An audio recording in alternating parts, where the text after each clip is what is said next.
এই বছর সরস্বতী পুজো পড়েছে 2 দিন। আমাদের বাড়িতে পুজো হবে সোমবার, তাই শুধু শুধু রবিবার দিনটা ফালতু না নষ্ট করে বেরিয়ে পড়লাম আমতাখড়িয়া রামকৃষ্ণ মিশনের উদ্দেশ্যে। অভিপসা, আমি আর আমার দিদির বাড়ির ফ্যামিলি, আমরা সবাই মিলে একসঙ্গে বেরিয়ে পড়েছি। সকালবেলায় বেরিয়েছিলাম, এসে দেখলাম এখানে প্রচণ্ড ভিড়, কত মানুষজন এসেছে। আর এই যে মন্দিরটা, এটা নতুন তৈরি হচ্ছে সারদা রামকৃষ্ণ মায়ের উদ্দেশ্যে।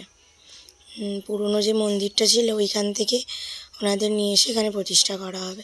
মন্দিরের কাজ অনেক দিন থেকেই চলছে। সাধারণ মানুষ যেরকম ডোনেশন দেয় তার উপরেই বেশ করে এই মন্দিরটা হচ্ছে।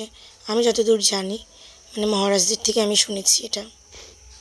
এসে দেখলাম তখন অঞ্জলি হচ্ছে, তাই আমরাও আর দেরি না করে অঞ্জলি দিয়ে দিলাম তাড়াতাড়ি। এখানে সারদা মায়ের মূর্তিকেই দেবী সরস্বতী রূপে পূজা করা হয়।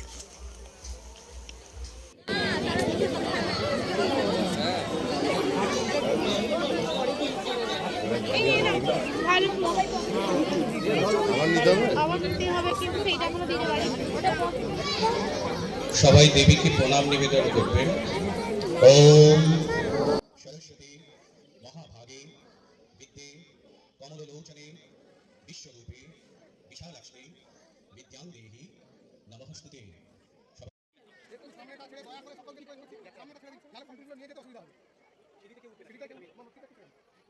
অঞ্জলি দেবার পর বাইরে এই ফুল গাছগুলো দেখে আর নিজেকে আটকে রাখতে পারলাম না, আসতেই হলো।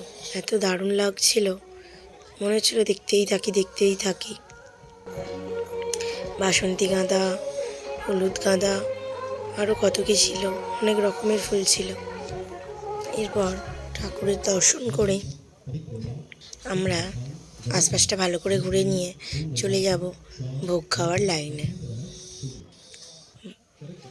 অনেক দিন পর আবার এরকম টেবিল চেয়ার দেখলাম, এখন তো আর দেখাই যায় না।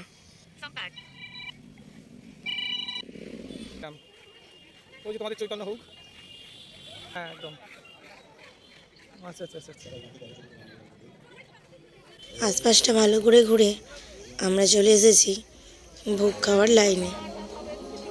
বেশ লাইনটা ছিল বড়। সব থেকে বেশি ভালো লেগেছে একটা জিনিস, সেটা হলো এখানে বুফে সিস্টেম করেছিল, এটা আমার ভীষণ ভালো লেগেছে। ওইদিকে চল এবার ওইদিকে চল, একটু সাইড দিন চলে যা। ভোগের মধ্যে ছিল খিচুড়ি, একরকম তরকারি, পায়েস, পাঁপড়, চাটনি, সব মিলিয়ে দিনটা বেশ ভালোই কাটলো।